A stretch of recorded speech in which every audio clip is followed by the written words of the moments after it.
तो अफगानिस्तान में तालिबान की वापसी के साथ ही पाकिस्तान के हौसले बढ़ गए हैं और अब वो भारत को अस्थिर करने की साजिशों में जुट गया है। पाकिस्तान की खुफिया एजेंसी आईएसआई ने जम्मू कश्मीर में शांति भंग करने की कोशिशें शुरू कर दी हैं।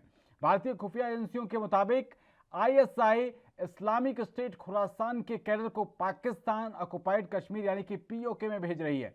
मिली जानकारी के मुताबिक इस्लामिक स्टेट खुरासान के ये आतंकी हाल ही में अफगानिस्तान की जेलों से रिहा हुए थे।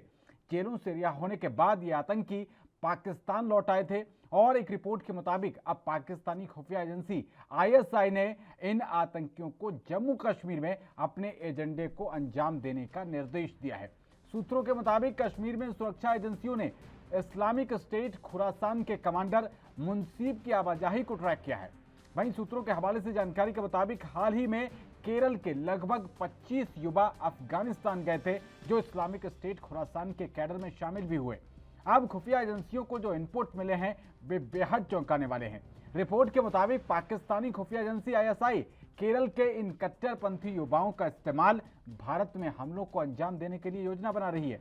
वहीं आज प्रधानमंत्री नरेंद्र मोदी ने आज 13वें ब्रिक्स शिखर सम्मेलन की अध्यक्षता की और अपने संबोधन में आतंकवाद का जिक्र करते हुए कहा कि हमने BRICS counter terrorism action plan adopt किया है। वहीं सम्मेलन में रूस के राष्ट्रपति व्लादिमीर पुतिन ने अफगानिस्तान तालिबान के मुद्दे पर गहरी चिंता जताई। पुतिन ने कहा कि अफगानिस्तान को अपने पड़ोसी देशों के लिए खतरा नहीं बनना चाहिए। इसकी धरती का इस्तेमाल आतंकवाद के रूप में नहीं होना चाहिए।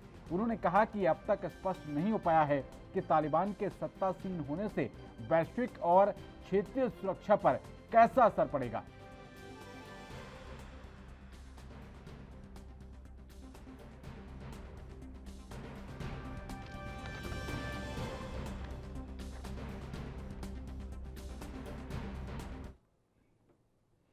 तो इसी मुद्दे पर हमारे साथ बात करने के लिए बेहद ही खास मेहमान वरिष्ठ पत्रकार विपिन शर्मा जी जुड़ गए हैं। बहुत स्वागत है विपिन शर्मा जी। बेहद ही महत्वपूर्ण मुद्दे पर चर्चा कर रहे हैं आज हम कि अब ये जिस तरीके से गठजोड़ हो रहा है आईएसआई और तालिबान का, वो भारत के लिए कितना ज्यादा नुकसानदेह हो सकता है, उसके इनपुट्स अब आने लगे हैं। सुरक्षा एजेंसियों का साफ तौर पर कहना है कि पीओके को अस्थिर करने के लिए, कश्मीर को अस्थिर करने के लिए, भारत को अस्थिर करने के लिए अब वो इस्लामिक स्टेट खुरासान के आतंकियों को भेज रही है।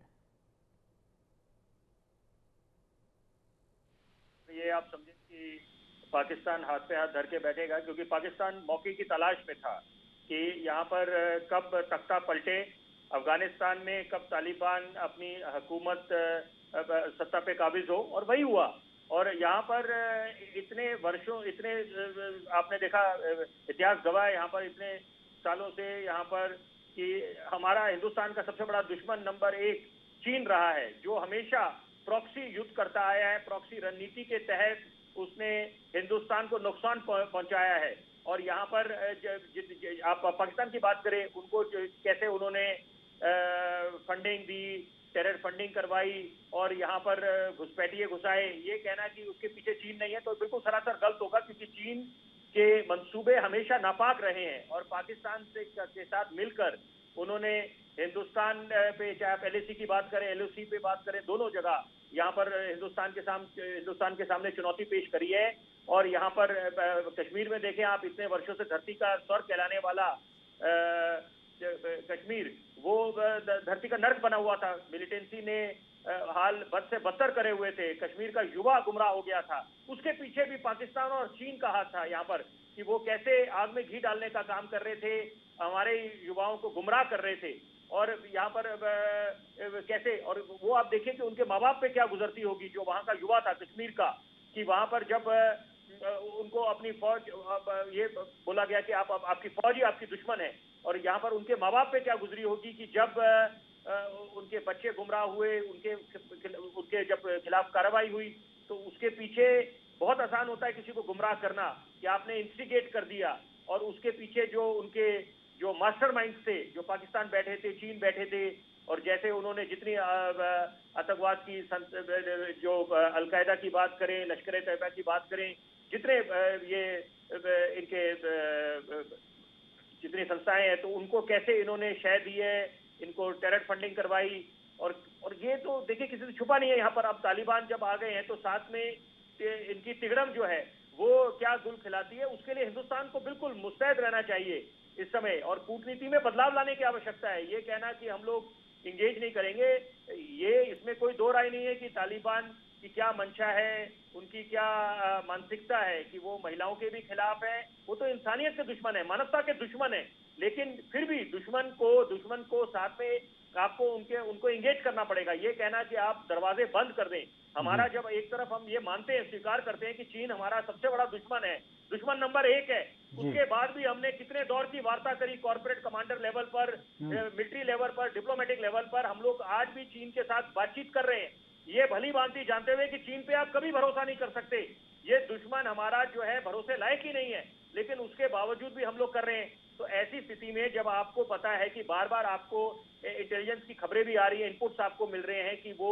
क्या क्या किन किन नापाक मंसूबों को अंजाम दे सकते हैं, तो ऐसी परिस्थिति में यहाँ पर मुस्तैद भी रहने की आवश्यकता है, और साथ साथ ये समझना पड़ेगा कि हमारे को अपनी कूटनीति में बदलाव लाना पड़ेगा, एंगेज करना पड़ेगा। ये कहना कि हम तालिबानियों के साथ बातचीत नहीं करेंगे, तो उसका सीधा फायदा वही पाकिस्तान और चीन को फायदा होगा यहाँ पर। वो तो इस मौके की तलाश में है कि कब कैसे किसी एक नापाक हरकत को अंजाम दें, कुछ ऐसी बड़ी वारदात कराएं। और जो बार बार बोला जा रहा है कि हम पीओके में घुसा के कुछ ऐसा करेंगे या कश्मीर वापस लेंगे, कश्मीर में और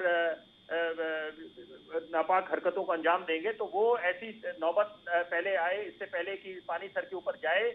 यहाँ पर दुश्मन को उन्हीं की भाषा में जवाब देने का वक्त आ गया है। यहाँ पर तालिबानियों के साथ बात भी करनी पड़ेगी, और साथ साथ जैसे क्रिकेट में कहा जाता है, आपको अटैकिंग रणनीति के तहत उतरना पड़ेगा, क्योंकि चीन जो एलएसी में चीन ने करा, आपने देखा कि पिछले वर्ष भी जब एक 6 जून को उनके साथ एक वार्ता हुई थी कि यहाँ पर शांति बना के रखेंगे, लेकिन उसके बाद भी 15 जून को हमारे जब 20 बहादुर सैनिक वीरगति को प्राप्त हुए, वो अलग बात है कि वहां पर उसकी भारी कीमत चीनियों को भी चुकानी पड़ी, उनके 43 सैनिक मारे गए, उसको वीरगति नहीं बोलेंगे, ये लोग गद्दार हैं और ये उनके छल के लिए जाने जाते हैं चीन। तो यहाँ पर इन चीनियों को हमने जवाब भी दिया, उनके ऐप पे भी प्रतिबंध लगाया।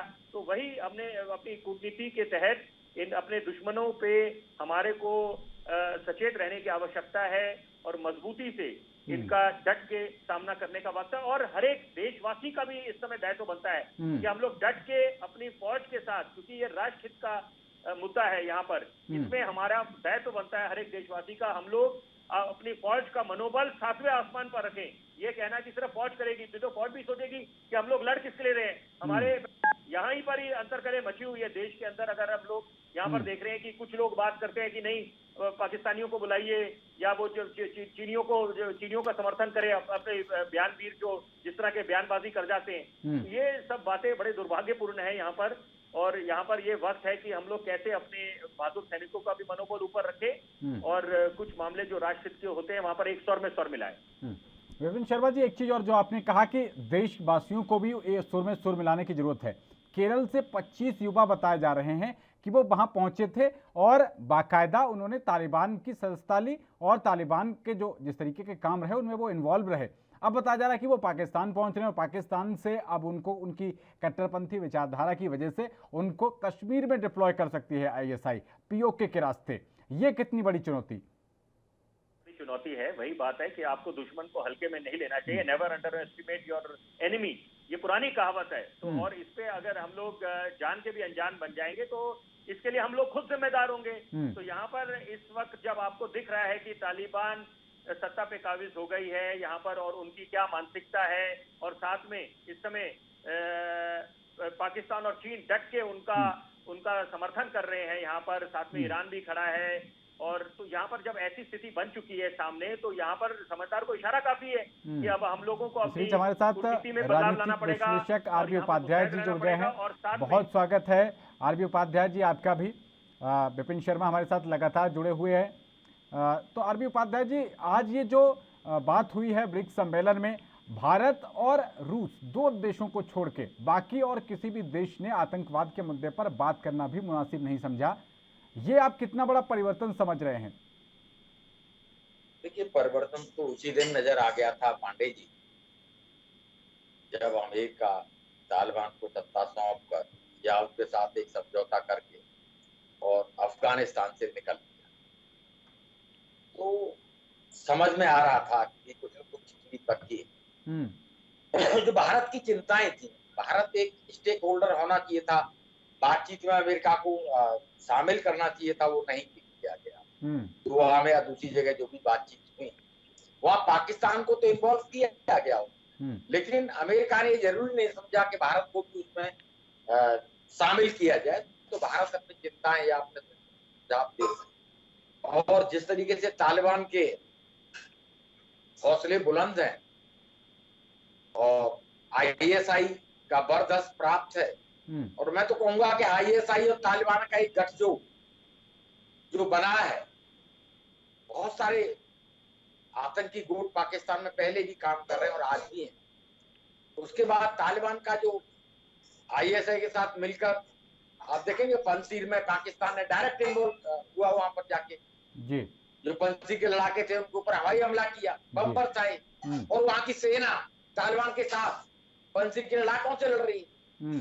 तो ये खतरे की घंटी है, और हमारे लिए और ज्यादा खतरे की घंटी इसलिए है कि हमारे यहाँ से आवाजें उठ रही कि तालिबान जायज है, शरिया कानून लागू होना चाहिए। आज दबी जबान से जो लोग बोल रहे हैं, कल क्या गारंटी है कि तालिबान अगर घुसपैठ करता है या पाकिस्तान के आतंकी या जो भी लोग हैं वो अगर इस तरीके से घुसपैठ करते हैं तो वो उनका साथ नहीं देंगे। आज दबी जबान में बोल रहे हैं, कल खुली जबान में बोल रहे हैं। तो भारत और भारत की जनता, सरकार और जनता दोनों को सचेत रहने की जरूरत है ऐसे लोगों से। घर का भेदी लंका ढाए। हमारे यहाँ घर में जो लोग इस तरह की भाषा बोलते हैं, खाएंगे यहाँ का गुड़ पाकिस्तान के गाएंगे, शरिया कानून की बात करेंगे, ऐसे चिन्हित करने की जरूरत है। कौन कौन ऐसे लोग हैं। महबूबा मुफ्ती जैसी नेता सरेआम कहती है, लेकिन उनको शर्म नहीं आती है। तो धर्म के नाम पर जिस तरीके से हमारे यहाँ बहुत बड़ी संख्या में उस धर्म के लोग हैं और वो आईएसआई को या दूसरे उसको सपोर्ट करेंगे, तो भारत की जो स्थिति है बहुत नाजुक होगी। केरल से जो लोग गए वहां रहे, वहां से फिर वो तालिबान ज्वाइन करके पाकिस्तान, और पाकिस्तान ये चाह रहा है कि उनको पीओके के थ्रू भारत में घुसपैठ कराई जाए और उनको टास्क दिए जाएं, भारत को अस्थिर किया जाए। तो पाकिस्तान जानता है डायरेक्ट युद्ध में तो जीत नहीं सकता, उसकी सेना में वो क्षमता नहीं है। तो इतने वर्षों से वो जिस तरीके से आतंकवाद को पाल पोस कर भारत के खिलाफ उसे यूज करता है। अफगानिस्तान को अगर बर्बाद किया है तो पाकिस्तान है उसके पीछे। पाकिस्तान विदेशी दूसरे देशों से सहायता भी लेता रहा आतंकवाद से लड़ने के नाम पर, और वही पैसा आतंकवादियों को ट्रांसफर करता रहा। उनको हथियार, आर्म्स, एम्यूनिशन, छुपने के महफूज ठिकाने, उनका इलाज, सब कुछ पाकिस्तान ने किया है, वो छुपा नहीं है। ठीक है। और आज भी वो अफगानिस्तान की जनता पाकिस्तान को गालियां दे रही है और पाकिस्तान को कोस रही है। वो समझती है, वो जानती है कि पाकिस्तान ने अफगानिस्तान को बर्बाद कर दिया है। और आईएसआई चीफ जिस तरह से जाकर वहां पर हस्तक्षेप करते हैं जी, और सरकार को बनाने में जो उनके अपने नुमाइंदे थे, जो आईएसआई एक नजदीक थे, उन लोगों को सत्ता में काबिज करके बहुत बड़ा गेम पाकिस्तान करना चाहता है। हमारे यहाँ की जो सरकारों का अभी तक ढुलमुल नीति रही जी, सर्वधर्म संभाव, सर्वधर्म संभाव के नाम पर देश को बर्बाद किया गया। नहीं, हम कह सकते हैं सर्वधर्म संभाव, दूसरे दोस्त देश या दूसरे धर्म के लोग तो नहीं कहते। वो तो कहते काट दो इनको। उनके यहाँ एक ही से बोले, या तो आप इस्लाम कबूल कर ले, शरिया कानून के तहत आ जाएं, अदरवाइज आपको काट दिया जाएगा, मार दिया जाएगा। ऐसे लोगों को जगह देना, ऐसे लोगों को पनाह देना, ऐसे लोगों को और ज्यादा बढ़ावा देना सरकारों को बंद करना होगा। वोट की राजनीति के लिए हमारे यहाँ राष्ट्र को जिस तरह से कलंकित करने की कोशिश की जाती है, वो बिल्कुल कठोर निर्णय हमें लेने होंगे। वोट की राजनीति से ऊपर उठना होगा। ठीक है। नहीं, वो दिन दूर नहीं है कि भारत के आंतरिक हालात खराब हो सकते हैं। ठीक है। तो विपिन शर्मा जी, जैसा कि आरबी उपाध्याय जी ने बताया कि जो आईएसआई और तालिबान का गठजोड़ बन रहा है, भाई जो आतंकवादी जेल के अंदर बंद थे, तो वापस मुद्दे पर लौटते हैं। जिस तरीके से तालिबान और आईएसआई का गठजोड़ भारत के लिए एक बड़ी चुनौती पैदा कर रहा है, और इसी पर बात करने के लिए हमारे साथ बेहद ही खास दो मेहमान जुड़े हुए हैं। वरिष्ठ पत्रकार विपिन शर्मा जी और राजनीतिक विश्लेषक आरबी उपाध्याय जी लगातार जुड़े हुए हैं। विपिन शर्मा जी, ये जो गठजोड़ आरबी उपाध्याय जी ने बताया कि जो एक कॉकटेल कॉम्बो बन रहा है, ये कितना डेडली हो सकता है? खासकर मैंने बताया कि जो तालिबान के ऐसे आतंकवादी जो सालों से जेल में बंद थे, उनसे कहा गया कि आपको ये टास्क करना है, आपको आजाद कर दिया जाएगा। तो कोई भी जेल से निकलने के बदले कुछ भी कर सकता है। ये तो बहुत ही खतरनाक साबित हो रहा है, और इसी के मद्देनजर अब सुरक्षा एजेंसियां जो हैं भारत की, वो चिंतित दिखाई पड़ रही हैं। बिल्कुल निश्चित बात है। मैं थोड़ा सा उसमें बोलूंगा कि सुरक्षा एजेंसियां जितनी हैं, चिंतित के साथ साथ ये बोलेंगे, चिंतित बोलना थोड़ा उचित नहीं होगा, लेकिन यहाँ पर ये बोलेंगे जरूर कि वो मुस्तैद हो गए हैं यहाँ पर, और वो भली भांति समझ रहे हैं कि चुनौती उनके सामने क्या है ये, और वो कैसे उनको अब रणनीति क्या बनानी पड़ेगी, क्योंकि कैसे इस चुनौती से निपटना है और ये सुनिश्चित करना है कि कोई जान मान का नुकसान नहीं हो। क्योंकि पिछले आपने कई वर्षों में देखा, कई दशकों में देखा कि कितनी यहाँ पर जब घुसपैठी आ जाते थे, आतंकवाद की जब वे अपने नापाक मंसूबों को अंजाम देते थे, तो उससे कितना नुकसान होता था और दहशत का माहौल था। लेकिन उसके बाद यहाँ पर इच्छा शक्ति जब सरकार ने भी दिखाई, जिसका श्रेय निश्चित बात है प्रधानमंत्री मोदी को जाता है, जब 370 हटाया और ये बिल्कुल साफ कर दिया यहाँ पर कि ये अब एक नया कश्मीर, उसकी नए कश्मीर की नींव रख दी। क्योंकि यहाँ पर अगर आप उसकी तुलना करें पाकिस्तान के वजीर आजम से, जो हर एक मंच से बोलते हैं, अंतर्राष्ट्रीय पटल पे जाके बोलते हैं कि हम नया पाकिस्तान बनाएंगे, वो नया पाकिस्तान तो कब बनेगा वो तो वक्त ही तय करेगा, जिसके कोई आसार नजर नहीं आते, दूर दूर तक आसार नहीं नजर आते। और यहाँ पर चंदा लेके, कटोरा लेके वो पाकिस्तान के वजीर आजम हर एक मंच पे जाते हैं, हर एक देश के साथ सामने अपना हाथ फैलाते हैं। लेकिन यहाँ पर ये समझना पड़ेगा कि यहाँ पर अब वक्त आ गया है कि जब ये बिल्कुल जो सरकार की तरफ से भी गया है एक संदेश, और बिल्कुल एक संदेश दे दिया है कि कश्मीर हिंदुस्तान का एक अभिन्न हिस्सा था, है और रहेगा। तो जो भी ऐसी मंशा रखते हैं कि यहाँ पर कश्मीर की बात करते हैं कि कश्मीर को वो हथिया लेंगे या ऐसी कुछ नापाक हरकतों को अंजाम देके कि वो हम लोगों के हौसले कमजोर कर देंगे, तो वो सरासर मुंगेरी लाल के हसीन सपने देख रहे हैं। क्योंकि यहाँ पर हमारी फौज बिल्कुल मुस्तैद है, और ये 2021 की फौज है जो भली भांति दुश्मन के दांत खट्टे करने के लिए सक्षम है। 24 घंटे 365 दिन तैयार है। और यहाँ पर तभी मैंने उस बात का जिक्र करा कि हम लोगों का क्या दायित्व है, आम आदमी का। आम आदमी का दायित्व बनता है कि हम लोग अपनी फौज का मनोबल 7वें आसमान पर रखें, ना कि ये बात करें कि ये सर्जिकल स्ट्राइक थी उसके सबूत मांगे, या अपने ही सेना के मुखिया को सड़क विपिन जी, आपको माफी के साथ रोकना चाहेंगे। मुद्दे की तरफ वापस लौटते हैं। तालिबान और आईएसआई के गठजोड़ को लेकर जो चिंताएं जाहिर कर रहे थे, उसी को लेकर हमने आपको ये बड़ी अपडेट अभी दी, और इसी पर चर्चा करने के लिए हमारे साथ बेहद ही खास दो मेहमान लगातार जुड़े हुए हैं। राजनीतिक विश्लेषक आरबी उपाध्याय जी और वरिष्ठ पत्रकार विपिन शर्मा जी हमारे साथ लगातार जुड़े हैं। विपिन शर्मा जी, जिस पर हम आज बात कर रहे हैं, अब देखिए तुरंत अभी बैठक भी हुई है, और इसको लेकर पूरी सरकार और एजेंसियां सभी अलर्ट दिखाई दे रही हैं। देखिए, लाल किले की प्राचीर से इस बार ही जब प्रधानमंत्री नरेंद्र मोदी ने राष्ट्र के नाम संबोधन करा और अपना एक संदेश दिया, उन्होंने बात बिल्कुल अपना रुख साफ कर दिया कि सबसे बड़ी चुनौती इस समय देश के सामने आतंकवाद और विस्तारवाद है। और अभी आप देख रहे हैं कि गृह मंत्री ने जो बयान दिया है कट्टरपंथ को लेकर, तो निश्चित बात है कि ये कट्टरपंथ भी एक बहुत बड़ी चुनौती पेश कर रहा है इस समय देश के सामने।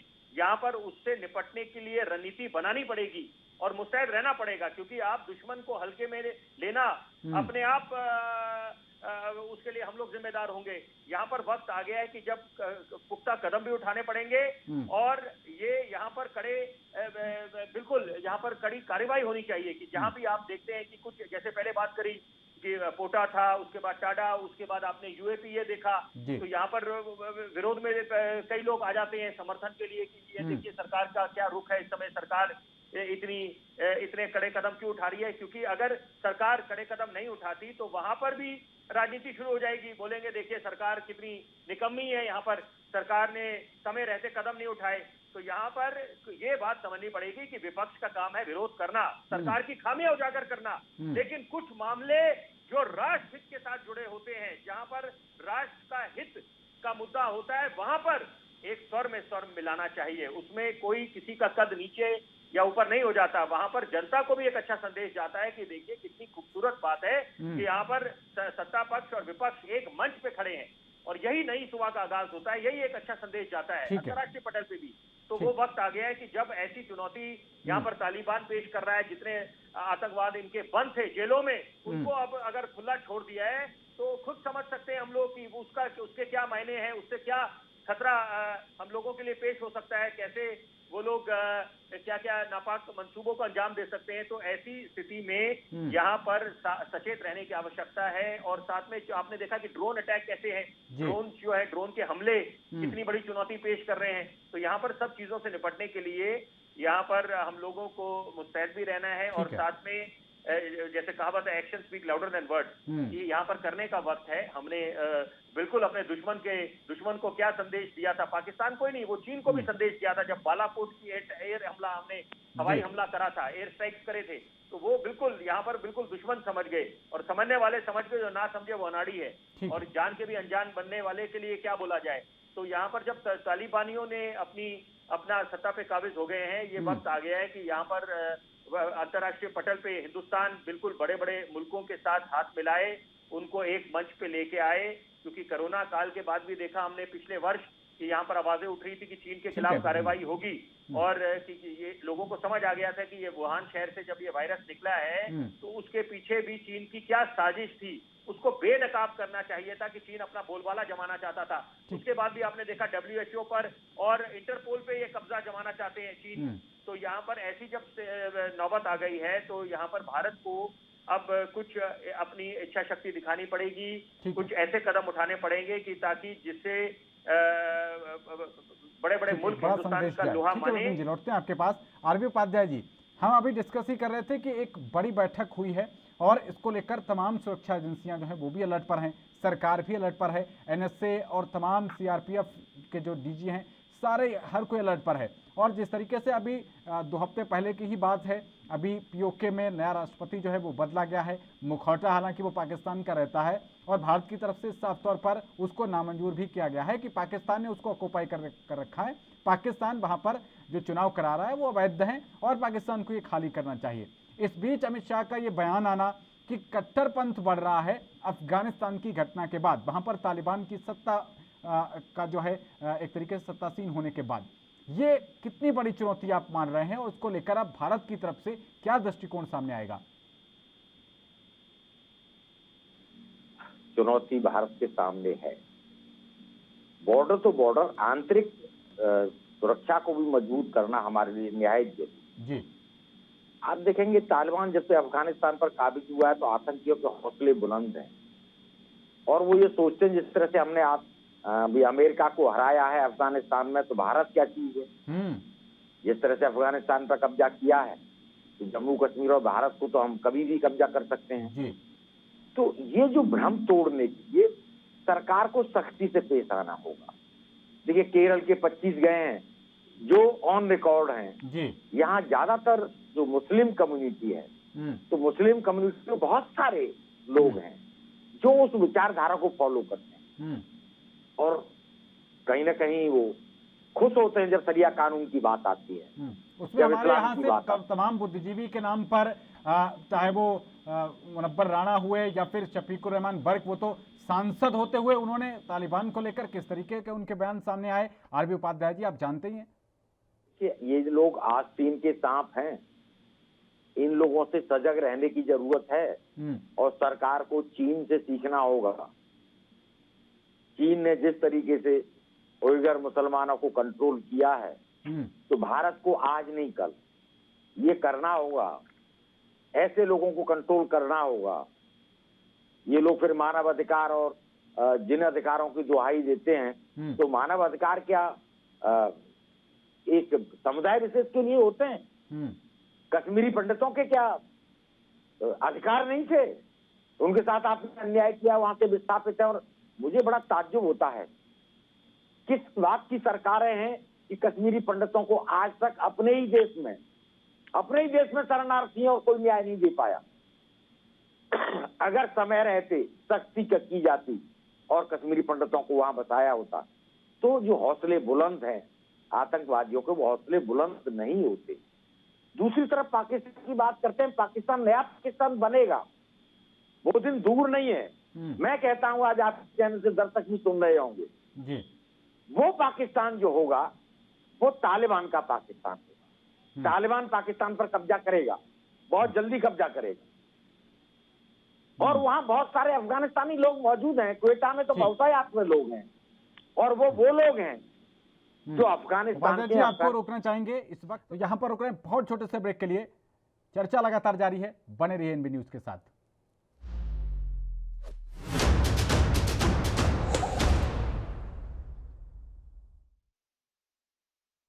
तो ब्रेक के बाद आपका स्वागत है राजधर्म में। आज हम चर्चा कर रहे हैं कि तालिबान की वापसी के बाद अब आईएसआई हरकत में दिखाई दे रही है और भारत को अस्थिर करने के लिए वो इस्लामिक स्टेट खुरासान के आतंकियों को कश्मीर में भेजना चाह रही है और भारत को अस्थिर करना चाह रही है। इसी पर हम चर्चा कर रहे हैं और हमारे साथ बेहद ही खास दो मेहमान जुड़े हुए हैं। वरिष्ठ पत्रकार हमारे साथ विपिन शर्मा जी और राजनीतिक विश्लेषक आरबी उपाध्याय जी लगातार जुड़े हुए हैं। आरबी उपाध्याय जी, ब्रेक से पहले जो बात कर रहे थे हम कि ये बड़ी चुनौती सामने आ रही है जो गठजोड़ हो रहा है, साथ ही अभी पीओके में एक इलेक्शन करके उन्होंने एक अपनी कठपुतली को वहां पर बैठाया है। सुल्तान महमूद 28वें राष्ट्रपति बताया गया है। भारत ने कड़ी आपत्ति भी जताई है।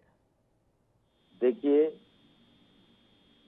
पाकिस्तान या चाइना अपनी तरफ से भारत को अस्थिर करने की पूरी कोशिश कर रहे हैं। भारत को भी मेजर स्टेप लेने होंगे, पीओके पर काबिज होना होगा। कहते हैं attack is the best defence. जो अपना हम पहले से एक तो है कि हम अपना बॉर्डर पार नहीं करेंगे और वहां कोई हस्तक्षेप नहीं करेंगे, हमारे पास कोई हमला करेगा तो हम अपना बचाव करेंगे, बचाव की मुद्रा में। ये नहीं होना चाहिए। गिलगित बटालिस्तान जो जम्मू कश्मीर का हिस्सा है, वहां फौरन कब्जा करना हो, कोई स्ट्रेटेजी बनानी होगी। किसी स्ट्रेटेजी के तहत अगर मान लीजिए लड़ाई होनी है तो उस इलाके में जाके हो ना, तो कहीं ना कहीं मनोबल तोड़ना होगा। अगर आईएसआई और खुरासान और तालिबान इनका अगर मनोबल नहीं तोड़ा गया तो इन लोगों के जो हौसले हैं वो यहीं तक नहीं रुकेंगे। ये लोग भारत को स्थिर करेंगे, पाकिस्तान पर कब्जा करेंगे, मौका लगेगा चाइना को भी नहीं बख्शेंगे। ये वो आस्तीन के सांप हैं। देखिए, पाकिस्तान ने आतंकवाद को पाला पोसा, पाकिस्तान बर्बाद हो चुका है। चाइना को अपना स्टैंड कायम रखने के लिए तालिबान के साथ उसने बातचीत की है कि भी उड़गर मुसलमान की बात नहीं करेंगे, उनको हम चाहे जैसे कंट्रोल करें, वो हमारा आंतरिक मामला है। तो भारत को भी ये धर्मनिरपेक्षता और ये सर्वधर्म संभाव, इस तरह की चीजों को दोबारा से एक विचार करना होगा। क्यों? ये यथार्थ है, इस देश का बंटवारा धर्म के नाम पर हुआ था। धर्म के नाम पर दो देश बने थे, एक हिंदुस्तान था, एक पाकिस्तान था। पाकिस्तान में तो कोई हिंदू नहीं रहा, वहां जितने परसेंट थे वो भी नील नील कर दिया गया, न कोई स्थल छोड़ा गया, न कोई हिंदू छोड़ा गया। तो भारत को भी तो कठोर कदम उठाने चाहिए आंतरिक सुरक्षा के लिए, वो कठोर से कठोर कदम उठाने हो और साफ एक मैसेज देना होगा जी कि भी ये नहीं चलेगा कि धर्मनिरपेक्ष राष्ट्र है तो आप पाकिस्तान का झंडा फहरा लें, ये काबिले बर्दाश्त नहीं होगा। अगर यहां रहना है तो यहाँ के संविधान के दायरे में रहना होगा। यहाँ का वेशभूषा, खान पान, यहाँ के रीति रिवाज, उन सबको अपनाना होगा। बखेड़ा खड़ा होगा, मैं जानता हूं। हमारे ही देश की पॉलिटिकल पार्टियां आकर सामने खड़ी होंगी, लेकिन भारत की जनताओं ने माफ नहीं करेगी जो लोग इस तरह की भूल कर रहे हैं। और देखिए, जब तक शक्ति नहीं होगी कोई सुधरने वाला नहीं। आप देखेंगे मौलाना बयान दे देते हैं यहाँ पर, और तो सार्वजनिक मंचों से बोल दिया जाता है और कहीं कोई कार्रवाई नहीं होती है। उससे इन लोगों के हौसले बढ़ते हैं। महबूबा मुफ्ती की भाषा अक्षम्य है। ऐसे लोगों के ऊपर एक्शन लेना चाहिए, कड़े से कड़ा एक्शन लेना चाहिए, जिससे दोबारा वो हिम्मत न कर सकें, वो हिमाकत न कर सकें इस तरह के सार्वजनिक मंचों से बोलने की। कौन पैदा करेगा? वो सरकार पैदा करेगी। एक भय, एक खौफ पैदा करना होगा।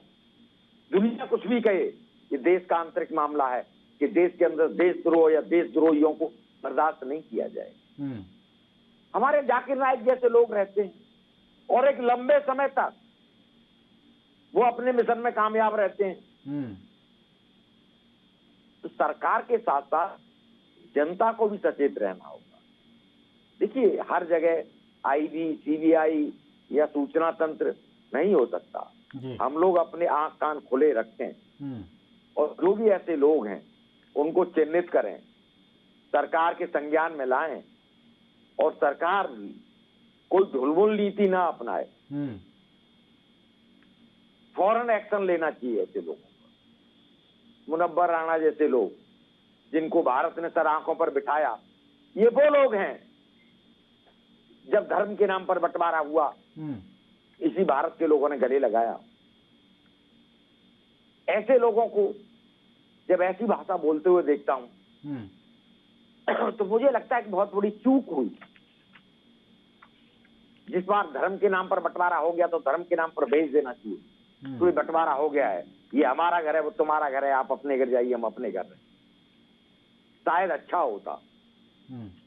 लेकिन हमारे यहां तो महात्मा गांधी थे, वो असद पर बैठ जाते थे, कहते नहीं, वो समझ नहीं सके जी। और उस नासूर को हम आज भी झेल रहे हैं।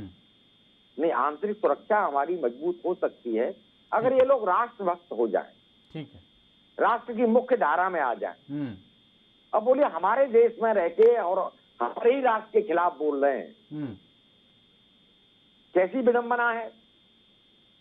किसी देश में चले जाइए, मान लीजिए अफगानिस्तान में शरिया कानून जिन लोगों को अच्छा लगता है, इधर से खाली जहाज गए थे, वहां से रेस्क्यू ऑपरेशन चल रहा था, कुछ लोगों को भर के भेज देना चाहिए था, अफगानिस्तान भेज देना चाहिए था, महबूबा मुफ्ती को भेज देना चाहिए था, या दूसरे जो इस तरह की भाषा बोल रहे थे उन्होंने कहा वहां आप मजे में रहिए, हम आपको बिल्कुल बिठा के ले चलते हैं, कोई किराया नहीं लेंगे, आपको वहां जन्नत में पहुंचाए देते हैं। तब इन लोगों को पता होता क्या होती है जन्नत। ठीक है, तो हम लोगों को बहुत सचेत रहने की जरूरत है और मुझे इस भाषा का प्रयोग नहीं करना चाहिए, लेकिन मैं जो देख रहा हूं, जो अंदर का दर्द है वो छलकता है। ठीक है, जहां बहुसंख्यक हो जाता है एक समाज, वहां अल्पसंख्यक का जीना आराम हो जाता है। कहीं भी चले जाइए, अलीगढ़ चले जाइए, मुरादाबाद चले जाइए, दिल्ली में चले जाइए, जाफराबाद में एक हिंदू कोई रह के दिखा देने के मकान लेके मुश्किल हो जाता है। ये हकीकत है, इस हकीकत को एक्सेप्ट करना होगा। और इसी चीज को भुनाने का काम विपिन शर्मा जी जो आईएसआई है वो कर रही है। 25 केरल का, जैसे आरबी उपाध्याय ने बताया कि ये तो डॉक्यूमेंटेड हैं, ऐसे बहुत से हैं जो डॉक्यूमेंटेड नहीं हैं, ऐसे बहुत से हैं जो स्लीपर सेल्स हैं, ऐसे बहुत से हैं जो बहुत ही खतरनाक मंसूबे पाले बैठे हैं। आपने देखा कि जब देवबंद में यूपी सरकार ने, गवर्नमेंट ने, एक चुनी हुई सरकार ने, जनता के द्वारा चुनी हुई सरकार ने जब वहां पर एटीएस का एक सेंटर बनाने की बात कही और वहां पर सेंटर बनना शुरू हुआ तो इस बात का भी विरोध शुरू हो गया। वहां पर किसी अमुक पार्टी का कोई राजनीतिक कार्यालय थोड़ी ना खोल रही थी, ना वहां पर कोई बजरंग दल की शाखा खोल रही थी, ना विश्व हिंदू परिषद का कोई ऑफिस खुल रहा था। किस तरीके से टैकल किया जाए, बाहरी के साथ साथ जो आरबी उपाध्याय जी बता रहे हैं कि आंतरिक सुरक्षा भी बेहद जरूरी है। देश के कुछ लोग, भाई आपने देखा कि कैसे all India Muslim personal law board के जो प्रवक्ता थे मौलाना सज्जाद, उन्होंने क्या बात बोली थी कि हिंदू मुसलमान आपको सलाम करता है, तालिबानियों की तरफ इशारा करते हुए कि आपको सलाम करता है, और वो मुबारकबाद भेजा था उन्होंने जी। तो वो कितनी दुख की बात है कि आप ऐसी मानसिकता के लोगों को जब आप उनका समर्थन करते हैं तो इससे क्या निष्कर्ष निकलता है? इसका मतलब यह है कि आपकी भी मानसिकता उस तरह की है, जो वो महिलाओं के प्रति उनका रवैया है, दृष्टिकोण है कि वो क्या क्या विचारधारा रखते हैं और क्या खुद मानवता के दुश्मन है। ये तालिबानी तो जिहादी है, इनकी मानसिकता जिहादियों वाली है। यहाँ पर किस दृष्टिकोण से इनका कोई समर्थन करेगा? जो बातें आज इनकी वकालत कर रहे हैं, पाकिस्तान की बात करें या चीन की बात करें, या वो उधर से बात करते हैं कि हम उनको आपको फाइनेंशियल सपोर्ट करेंगे, चीन जो ऐलान कर रहा है, तो वो अंतर्राष्ट्रीय पटल पे वो क्या संदेश जाएगा? अब वक्त आ गया कि अगर यहाँ अगर आप पूरा विश्व अगर दो धड़ों में बटेगा, क्योंकि तालिबानियों के बारे में तो यहाँ पर एक रवैया होना चाहिए सबका, लेकिन वहां पर भी अगर दो फाड़ में पूरी दुनिया बढ़ चुकी है, इस समय पूरा विश्व बढ़ चुका है, तो वो उससे बिल्कुल यही निष्कर्ष निकलता है कि जो तालिबानियों का समर्थन कर रहा है उनकी खुद की भी मानसिकता क्या होगी, तो उनकी खुद की मानसिकता भी वैसी ही होगी, इसमें कोई दो राय नहीं है यहाँ पर। और जब आप कश्मीर की बात करते हैं, बार बार अगर कश्मीर का जो रोना रोते हैं या ये बोलते हैं कि कश्मीर हम लेके रहेंगे, उनको गिरेबान में झांकने की आवश्यकता है कि वहां पर पाकिस्तान की जो पूर्व वजीर आजम थी, जो बेनजीर भुट्टो, उनके तो सपूत थे, अपने ही वजीर आजम वर्तमान इमरान खान को आईना दिखा दिया। उन्होंने बोला आप कश्मीर तो भूल जाइए, वो तो हिंदुस्तान का अभिन्न हिस्सा है, आप मुजफ्फराबाद की चिंता करिए, ये नया हिंदुस्तान है, आप तो नए पाकिस्तान का सिर्फ ये गीत गाते हैं, वो कभी नहीं मुमकिन होने वाला सपना आपका, आप चंदा लेने जाते हैं हर देश में। तो ये बात बिल्कुल साफ दर्शाता है कि यहाँ पर ये वक्त आ गया है कि आपने सख्त से सख्त कार्रवाई भी उठानी पड़ेगी हिंदुस्तान को, और अपनी कूटनीति में बदलाव लाना पड़ेगा, और साथ में कि जो बातें देश के विरोध होती हैं, जैसे आपने देखा गुपकार के नेताओं के साथ भी जब बात कर रहे थे कि भाई पहले आप पाकिस्तान को शामिल करें, चीन को शामिल करें, तो ये कहाँ की समझदारी है। यहाँ पर एक तरफ जब आपने एक नई सुबह का आगाज कराया, 300 इच्छा शक्ति दिखा के मोदी सरकार ने 370 को हटाया, क्या अभी इतने वर्षों से किसका विकास हुआ था, किसका उद्धार हुआ था? धरती का स्वर्ग कहलाने वाला धरती का नर्क बना हुआ था। वहां के युवा अपने ही फौज को दुश्मन समझ बैठे थे, पत्थरबाज बन गए थे। तो वहां पर ऐसी में क्या अर्थव्यवस्था मजबूत हुई? क्या कोई पर्यटन को क्या उसका विकास हुआ जी? तो ऐसी स्थिति में जब आप खुद देखते हैं कि तस्वीर अपने आप बहुत कुछ बयान कर रही है, और तालिबानियों ने जो वो विमान के साथ लटके हुए थे लोग, जो हाहाकार मचा हुआ था, क्या तभी लोगों को समझ नहीं आया जो ये आज उनका समर्थन करते हैं कि कोई तो कारण रहा होगा कि वो देश छोड़ने की बात कर रहे हैं, अफगानिस्तान से बाहर निकलने की बात कर रहे हैं, कि ये लोग जिहादी आ गए, जल्लाद आ गए हैं, मानवता के दुश्मन आ गए हैं, और इनकी क्या मानसिकता है। उसके बाद भी अगर जो इनका समर्थन करते हैं उनके लिए तो सिर्फ सीधी सी बात यही बोली जाएगी कि आप भी कुछ दिन चले जाइए फिर अफगानिस्तान में, वहां पर जाके बिताइए, देखिए सूरत हाल क्या पर है, आपको दूध का दूध पानी का पानी हो जाएगा, बिल्कुल समझ आ जाएगा। आप जो आज इनका समर्थन कर रहे हैं, वकालत कर रहे हैं, तो उनको तो जाना चाहिए अफगानिस्तान में, तब समझ आएगी बात, जनता को समझ आएगी कि हाँ सही मायने में आपकी कथनी और करनी में फर्क नहीं है, आप आग में घी डालने का काम नहीं कर रहे। तो ये बात वक्त आ गया है कि कार्रवाई भी होनी चाहिए, जो देश विरोधी बयान देते हैं या ऐसी बातें करते हैं जिससे हमारी फौज का मनोबल नीचे होता है, क्योंकि हम लोग तो सिर्फ किस विपरीत परिस्थितियों में हमारी फौज डटी हुई है, LAC पे, LOC पे, और क्या क्या चुनौतियों का सामना करना पड़ता है उसको हर पल, और अपने परिजनों से दूर रहते हैं। उनके परिजनों पे सोचिए क्या बीतती होगी जब फौज के खिलाफ ही बयानबाजी हो जाती है या उन्हीं को संदेह के घेरे में लाया जाता है। तो ये कितना दुर्भाग्यपूर्ण है। यहाँ पर वक्त है कि हम लोग जब नए हिंदुस्तान की बात कर रहे हैं, नए कश्मीर की बात कर रहे हैं, 370 हटाया, 335 से हटाया, और अब चुनावों की बात कर रहे हैं कि चुनाव होंगे, तो ये वक्त आ गया है कि यहाँ पर पुख्ता कदम उठाए जाएं। और तालिबानियों को तो बिल्कुल इनकी मानसिकता पता है, और जो अब इनका इस्तेमाल दुरुपयोग करेंगे पाकिस्तान और चीन, जो हमारे दुश्मन नंबर 1 और दुश्मन नंबर 2 हैं, तो यहाँ पर अंतर्राष्ट्रीय पटल पे बड़े बड़े मुल्कों को साथ लाने की आवश्यकता है। क्योंकि देखिए, ये एक बात बड़ी अहम बोलना चाहता हूँ इस चर्चा में, अफगानिस्तान भले ही एक गरीब मुल्क हो, एक छोटा मुल्क हो, लेकिन क्या दुनिया की जो सबसे बड़ी सुपर पावर, आप रूस की बात करें, USSR की बात करें, अमेरिका की बात करें, क्या हालत हुई उनकी? USSR तो खुद स्प्लिट हो गया, उसके बाद उनका बिखराव हो गया, और उसके बाद अमेरिका भी क्या है, 20 वर्ष उन्होंने लगा दिए अफगानिस्तान में, उसके बाद भी वो यहाँ से अपना बोरी बिस्तरा समेट के गए, तो उसके बाद भी अंतर्राष्ट्रीय पटल पे उनका मजाक उड़ रहा है इस समय कि वो क्या उन्होंने हासिल करा 20 वर्षों में, जो वो डटे रहे यहाँ पर अफगानिस्तान में। अगर जाना ही था यहाँ पर कि फिर तालिबान आज सत्ता पे काबिज हो गए, फिर यहाँ पर जीना दुभर हो गया, तो उससे क्या प्राप्ति हुई, किसका फायदा हुआ? यहाँ पर तो लोग जो खून के आंसू रो रहे हैं हर पल, जो रह गए हैं यहाँ पर, सोचिए उन पे क्या बीतती होगी। और ऐसी परिस्थिति में ऐसी जो या हमारे देश के कुछ जैचर्स, जब अगर हिंदुस्तान की मैं अगर बात करूं, तो यहाँ पर अगर उनका समर्थन कर रहे हैं तो वो क्या मानसिकता रखते हैं, और यहाँ पर, और ये भी तुलना करनी बेवजह है। यहाँ पर आप अपने विरोध करें, आपको जिनकी विचारधारा नहीं समझ आती, लेकिन यहाँ पर आप आरएसएस की तुलना करते हैं, आप बोलते हैं नहीं आरएसएस भी वो ये तालिबानियों की तरह है, तो ये क्या ये संदेश देते हैं? जनता जनार्दन होती है, जनता भली भांति समझती है कि आप के पीछे क्या मंशा है। आप अगर ऐसे बयान देते हैं, ये 21वीं सदी की जनता है, इनको कम नहीं हंसना चाहिए। और ये वक्त आ गया जब एक स्वर में स्वर मिला के जो जिहादी है उनको जिहादी बोला जाए, जो आतंकवादी है उनको आतंकवादी बोला जाए, जो इंसानियत के दुश्मन है उनको इंसानियत को दुश्मन बोला जाए। वहां पर उनकी अब अगर आप खिलाफत करते हैं तो ये कहां की समझदारी है? इससे आप खुद जनता की नजरों में नीचे उतरेंगे। ठीक है आरबी उपाध्याय जी, आमतौर पर चर्चा जब भी होती है और खुद संसद में ये गृहमंत्री अमित शाह ने कहा कि हम उसके लिए जान दे देंगे, पीओके की बात चल रही थी, सदन का वो वाकया आपको याद होगा। अब तमाम ये विपक्षी पार्टियां कहती हैं कि जब भी कोई चुनाव, बड़ा चुनाव होने को होता है, तब भारतीय जनता पार्टी की तरफ से इसी तरीके की बातें की जाती हैं। अभी ये बैठक हुई है, अफगानिस्तान में सत्ता परिवर्तन हुआ है, तालिबान वहां पर काबिज हुआ है, यहाँ पर अभी पीओके में राष्ट्रपति बदला गया है। अगर इसी वक्त में, क्योंकि यूपी का चुनाव भी बहुत नजदीक आ गया है, अगर इस वक्त में केंद्र सरकार की तरफ से जो हालात पैदा हो रहे हैं, क्या पीओके को लेकर कोई ऑपरेशन चला दिया जाए, तो फिर जो विपक्षी पार्टियां हैं उनकी तरफ से जो प्रतिक्रिया आएगी उस पर कैसे रिएक्ट किया जाएगा? देखिए, रिएक्ट करने की जरूरत नहीं होती, परिणाम बताते हैं। मान लीजिए पाकिस्तान की लड़ाई में इंदिरा गांधी ने अगर उसके 2 टुकड़े कर दिए, बांग्लादेश अलग बना दिया, तो आज तक हम सलूट करते हैं ना उसको। यथार्थ के धरातल पर जब परिणाम सामने आएंगे, कोई पॉलिटिकल पार्टी नहीं बोल पाएगी, लेकिन कुछ करके दिखाना होगा।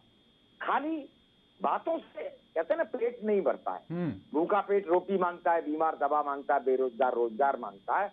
तो आवाम जो जनता है वो परिणाम मांगती है। ये कह देने से नहीं होगा हम पाकिस्तान को आग लगा देंगे, हम पाकिस्तान को घुटने ले आएंगे जी। देखिए, तालिबान से डर नहीं है, तालिबानी सोच से डर है, तालिबानी विचारधारा से डर है। जो विचारधारा, आतंकवादी विचारधारा और तालिबानी विचारधारा भारत के अंदर जो पनप रही है, वो भारत के लिए बहुत बड़ा खतरा है। वो तो सर पनप चुकी बहुत पहले से। उपाध्याय जी, आपको याद भी होगा शाहबानो वाला जब केस हुआ था, कोर्ट ने एक गुजारे भत्ते के लिए उनके पक्ष में फैसला सुना दिया, तो हमारी देश की सरकार ने उसको संविधान बदल दिया है ना, तुष्टीकरण की राजनीति संविधान का परिणाम में संशोधन कर दिया, और इसी मुस्लिम पर्सनल लॉ बोर्ड की वजह से मुस्लिम करके तुष्टीकरण की राजनीति करते करते देश को बहुत रसातल पर ले जाया गया। और आज जो सपने सजोते हैं तालिबान या खुरासान, वो यहाँ के हालात को देखकर उन्हें पता है कि भारत में जो भी मुसलमान है वो हमारे साथ है, 2-4% को छोड़ दीजिए, बाकी हमें सपोर्ट करेगा। और जब बड़े बड़े लोग भाषण देते हैं, जब राजनेता, बुद्धिजीवी वर्ग, लेखक सब उनकी भाषा बोलते हैं, तो उनके हौसले और बढ़ते हैं। हम आजादी के इतने सालों बाद भी उस पर अंकुश नहीं लगा पाए, कोई उस तरह का रोड मैप नहीं बना पाए हैं कि भी देश के राष्ट्र के खिलाफ एक शब्द बर्दाश्त नहीं किया जाए। उसी का परिणाम है कश्मीर से कश्मीरी पंडित भगा दिए गए। और मजाक देखिए, जो सरकारें मजबूती का दम भरती हैं, जो राजनेता कहते हैं कि भाई हम ईंट से ईंट लड़ा देंगे, कहां लड़ाएंगे जाकर? अफगानिस्तान में। अपने देश में जो कश्मीरी पंडित हैं उनको तो पहले कश्मीर में बता दीजिए, तो मुझे विश्वास होता कि हाँ सरकारें भी होती हैं, मुझे विश्वास होता है कि न्याय व्यवस्था भी होती है, भारत में न्याय मिलता है। अपने ही देश में अपने नागरिक को आप सुरक्षा नहीं दे सकते, जान माल की सुरक्षा नहीं कर सकते, बहुत दर्द होता है और बड़ा शेमफुल भी है, शर्मनाक है। इससे तालिबानी विचारधारा और मजबूत होती है। उन्हें पता है कश्मीर से भगा दिए, आसाम में कब्जा कर, केरल में कब्जा कर लेंगे, केरल से जो हैं हिंदू हैं इनको भगा दिया जाएगा, मार दिया जाएगा, काट दिया जाएगा। सार्वजनिक मंचों से कहा जाता है मिलिट्री हड़ताल लिए 15 मिनट में, आधे घंटे में साफ कर देंगे। क्या है आंतरिक हालात, क्या हैं? इन आंतरिक हालातों पर हमें चिंतित होना स्वाभाविक है और सरकारों को नारों में नहीं, जमीन पर यथार्थ में कार्रवाई करनी होगी, और वो कार्रवाई होगी तो दिखेगी। पाकिस्तान के 2 टुकड़े हुए तो दिखते हैं जी। हम गिलगित बटालिस्तान पीओके की बात करते हैं, पूरा पाकिस्तान उस बहाने पर है। अगर हम एक कोशिश करें तो हम अपना भूभाग ले सकते हैं। और देखिए, सेना का मनोबल भाषणों से नहीं टूटता किसी के। ऐसे लोग भाषण देते आए हैं, देते रहेंगे। सेना का मनोबल कभी भी इससे डाउन नहीं होता है। सेना, जो सैनिक है, वो हमेशा जीतता है, लेकिन राजनीति से हार जाता है। जिस समय पाकिस्तान पर बांग्लादेश बनाया गया और हमारे सैनिकों ने बहुत सारे भूभाग पर कब्जा कर लिया था, उनके सैनिक बहुत बड़ी संख्या में सैनिक बंदी बना लिए थे। पाकिस्तान सरकार घुटने टेक गई थी। वहां हमने दरियादिली दिखाई। जो हमने कब्जा किया था उनका क्षेत्र, वो भी वापस कर दिया, उनके सैनिक वापस कर दिए। क्या हमारे सेना के जो शहीद हैं वो इसीलिए शहादत देते हैं कि राजनीतिक लोग बैठकर हार जाए या अन्याय कर दे? वो मौका था। पाकिस्तान सरकार के ऊपर बहुत बड़ा दबाव था। कितने हजार सैनिक यहाँ पर बंदी थे, उनके परिवार वालों का बहुत बड़ा दबाव सरकार के ऊपर था। अगर सरकार या राजनीतिक लोग अगर जरा भी चतुर होते, उस समय बहुत सारी समस्या का समाधान निकाल सकते थे। शर्त रख सकते थे कि पीओ के खाली कर दीजिए, गिलगित बटालिस्तान ये हमारा है और हमारा रहेगा, आप वहां से चले जाइए, नहीं तो आपके सैनिक नहीं देंगे, और जो हमने कब्जा कर लिया वो हमारा, हमने जीता है, कोई आपने भीख में नहीं दिया है हमें। तो एक मैसेज जाता। हमेशा अगर सेना हारी है तो राजनीतिक इच्छा शक्ति से हारी, राजनीतिक लोगों के कारण हो। और तो और पांडे जी, ये लोग जो राजनीति करते हैं, नारे लगाते हैं, राष्ट्र की बात करते हैं, इनको 10 दिन रोकिए बॉर्डर पर। मैं तो कहता हूं ये मैंडेटरी होना चाहिए कि जो भी राजनीति में आएगा, जो इलेक्शन लड़ेगा, 5 साल बॉर्डर पर रहेगा, उसके बाद ही लेकिन बनाएगा कौन? बिल्कुल नहीं। ये लोग तो आरटीआई के दायरे में नहीं आएंगे, सब एक हैं। जय जवान जय किसान का नारा सब देते हैं, लेकिन परेशान भी किसान है और जवान है। किसान खेती में रहकर अपना शहादत देता है। आंधी हो, तूफान हो, बारिश हो, उस सर्दी की रात में जब लोग अपने कमरे से बाहर नहीं निकलने की हिम्मत करते, वहां किसान उस सर्दी में खेत में पानी दे रहा होता है, नहर का पानी दे रहा होता है, जो इतना ठंडा होता है, नीचे से भी आधा भीगा होता है। वही हालत सैनिक की है। सही कह रहे हैं आप। तो मैंडेटरी, देखिए, दर्द कब महसूस होगा राजनेताओं को? दर्द अगर हमारे यहाँ सेना से, मिलिट्री से 5 साल रहते, वहां पर मैंडेटरी किया जाना चाहिए, जरूरी है। जैसे इजराइल में है, दूसरे कंट्रीज में है। ठीक है। सैनिक शिक्षा अनिवार्य है। ठीक है। हर व्यक्ति। और देखिए, आप कहते हैं कि भी आरएसएस भी आईएसआई की बराबर। अरे क्या कह रहे हैं आप? मतलब सरकार हिंदुओं को काट दे या शरिया कानून लागू कर दे? हौसले कैसे बुलंद हो रहे हैं? आप कहते हैं कि भी हम वहां एटीएस का वो बना रहे थे, ऑफिस बना रहे थे, वहां मंदिर नहीं बना रहे थे। क्यों नहीं मंदिर बनेगा? जब पाकिस्तान में मंदिर तोड़ दिए जाते हैं, मस्जिद बनाई जाती है। जम्मू कश्मीर में चले जाइए, जगह जगह मस्जिद है, मंदिरों को बर्बाद किया जा रहा है। तो मंदिर कहां बनेगा? अगर भारत में ही मंदिर नहीं बना सकेगा हिंदू, तो अफगानिस्तान में बनाएगा जाके? पाकिस्तान में बनाएगा क्या? चलिए, ठीक। तो सरकारों को नीति स्पष्ट करनी होगी, मजबूती से आगे बढ़ना होगा। ये तुष्टीकरण की राजनीति बहुत हो चुकी है। तब एक मजबूत राष्ट्र बनेगा, एक सशक्त राष्ट्र बनेगा। ठीक है। विपिन शर्मा जी, जो इस समय पॉलिसी भारत सरकार ने करंट में अपनाई हुई है, क्या इसमें और भी ज्यादा रिफॉर्म्स की जरूरत है? और जिस तरीके से आज राजनाथ सिंह ने भी कहा, इससे पहले भी वो कह चुके हैं कि हम कई चीज़ों को अभी लागू कर रहे हैं, अपनी सैन्य शक्ति में भी इजाफा कर रहे हैं, लेकिन क्या इतना इजाफा, क्या भारत सरकार की इतनी कोशिशें, जो मौजूदा परिदृश्य लगातार बदल रहा है और वैश्विक स्तर पर बदल रहा है, उसके लिए काफ़ी हैं ये? तो आपका सवाल बहुत अहमियत रखता है और यहाँ पर निश्चित बात है कि यहाँ पर सरकार को कई रिफॉर्म्स लेके भी आए हैं और अभी लाने की भी आवश्यकता है, क्योंकि यहाँ पर चुनौती बहुत बड़ी है और यहाँ पर जो चुनौती तालिबान पेश कर रहा है उसको आप बिल्कुल भी किसी भी दृष्टिकोण से उसको आप कम नहीं आंक सकते, क्योंकि कारण ये है कि हम लोगों को ये मान लेना चाहिए कि पाकिस्तान और चीन किसी भी हद तक नीचे गिर के वो लोग तालिबानियों का इस्तेमाल करेंगे कि कैसे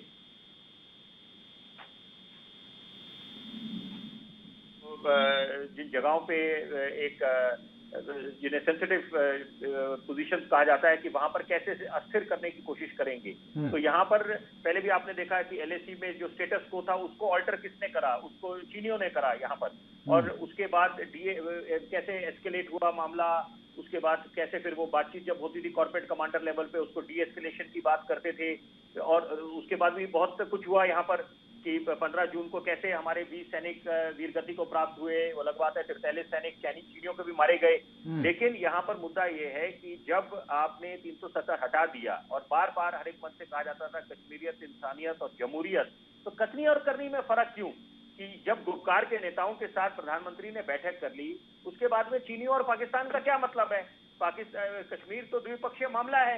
जब अमेरिका के पूर्व जो राष्ट्रपति हैं डोनाल्ड ट्रंप, उन्होंने ब्रिक्स जो बियारिट्ज की समिट थी G7 की, वहां पर साइडलाइंस पे जाते हुए हिंदुस्तान के प्रधानमंत्री से बात करी, उन्होंने बोला, कश्मीर का मुद्दा उठाया, तो हिंदुस्तान ने अपना रुख बिल्कुल साफ कर दिया था कि कश्मीर हिंदुस्तान का अभिन्न हिस्सा है और कश्मीर का जो मुद्दा है वो द्विपक्षीय मामला है। यहाँ पर पाकिस्तान और हिंदुस्तान उसको आपस में निपटेंगे।